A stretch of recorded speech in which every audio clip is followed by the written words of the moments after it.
The rain fell in thin silver needles against the marble steps of the city's most exclusive hospital, blurring the glow of streetlights into trembling halos. Nathaniel Cross barely noticed. Billionaire, visionary, man of the year. His name followed him like a shadow, whispered in boardrooms and splashed across magazine covers. Yet that night, as he adjusted the cuff of his tailored coat and prepared to step into his waiting car, a sound pierced the air that money could not soften. A woman's voice, cracked and desperate, trembling with a fear so raw it stopped him mid-step. "Please, please, save my daughter." Nathaniel turned. At the edge of the steps knelt a woman soaked to the bone, clutching a small hospital file to her chest like a lifeline. Her hair clung to her face, her clothes were threadbare, and her knees pressed against cold stone as if she had been there for hours. She wasn't looking at him, not at first. Her eyes were fixed on the glass doors behind him, the place where doctors walked in and out with answers that could change lives. When she finally looked up, her gaze locked onto his with a hope that felt almost painful to witness. "I know who you are," she said, her voice shaking. "I know you don't know me. But they said you help people. My daughter, she's 6. Her name is Lily. She needs surgery. I don't have the money. They won't operate without it. Please, I'm begging you." Around them, the city continued its indifferent rhythm. Cars passed. People glanced and looked away. This was the kind of scene Nathaniel had seen before. Briefly from the tinted windows of his car or in carefully edited charity videos. Usually his assistants handled situations like this. Usually he didn't stop. But something in her voice anchored him there. Nathaniel Cross had built his empire from nothing, or so the headlines claimed. The truth was messier. He had grown up poor, raised by a mother who worked double shifts and smiled through exhaustion.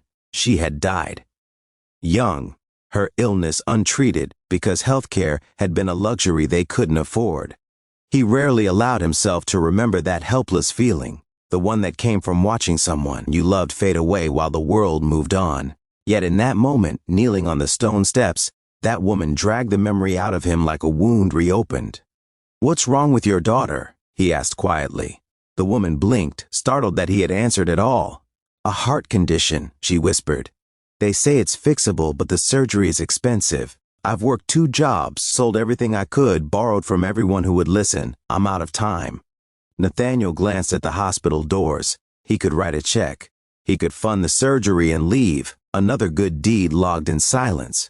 That was what everyone expected of him, a transaction. But as he looked back at the woman, at the way her hands shook as she held the file, he realized this moment demanded more than money. "Stand up," he said gently. She hesitated, confusion flickering across her face, then slowly rose to her feet. Nathaniel removed his coat and draped it over her shoulders without thinking. It was an instinctive gesture, one his mother used to do when she thought he was cold, even when she had little to spare. "Come with me," he said. The woman's eyes widened. Where? Inside. Security shifted uneasily as Nathaniel led the woman through the hospital doors, rainwater trailing behind them. Whispers followed. Phones came out. The billionaire and the poor single mother. An image no one expected to see side by side. At the admissions desk, Nathaniel placed the file down and looked the clerk in the eye. "My name is Nathaniel Cross," he said evenly. "This child will receive whatever treatment she needs, immediately." The clerk stammered, already typing furiously. Doctors appeared. Nurses moved with purpose. Within minutes, Lily was being prepared for surgery. The mother, Maria, collapsed into a chair, her body finally giving in to exhaustion. Nathaniel sat across from her, the hum of fluorescent lights filling the silence between them. "Thank you," Maria whispered, tears streaming down her face. "I don't know how to thank you." Nathaniel watched the double doors that had swallowed Lily. "You already did," he said. "You asked." Hours passed. The hospital grew quiet. Maria spoke of Lily, how she loved drawing butterflies, how she dreamed of being a teacher, how she used to place her tiny hand over her heart and ask why it hurt sometimes. Nathaniel listened, really listened, feeling a connection he hadn't felt in years. This wasn't charity, this was humanity. Finally, a doctor emerged with a tired smile. "The surgery was a success," he said. "Your daughter is going to be fine." Maria broke down, sobbing into her hands. Nathaniel felt something inside his chest loosen, something he hadn't realized was tight. He stood, preparing to leave, believing his role was done. But Maria looked up at him, eyes red but shining. "There's something you should know," she said softly. "I didn't beg you because you're rich. I begged you because you look like someone who understood what it means to lose someone you love." Nathaniel froze. "How did you know that?" he asked. She gave a small, sad smile. "Because you stopped." Those words followed him long after he left the hospital. For days he couldn't shake them. He replayed the moment in his mind, the rain, the begging, the choice he made to stop instead of walking away. For the first time in years, his success felt hollow.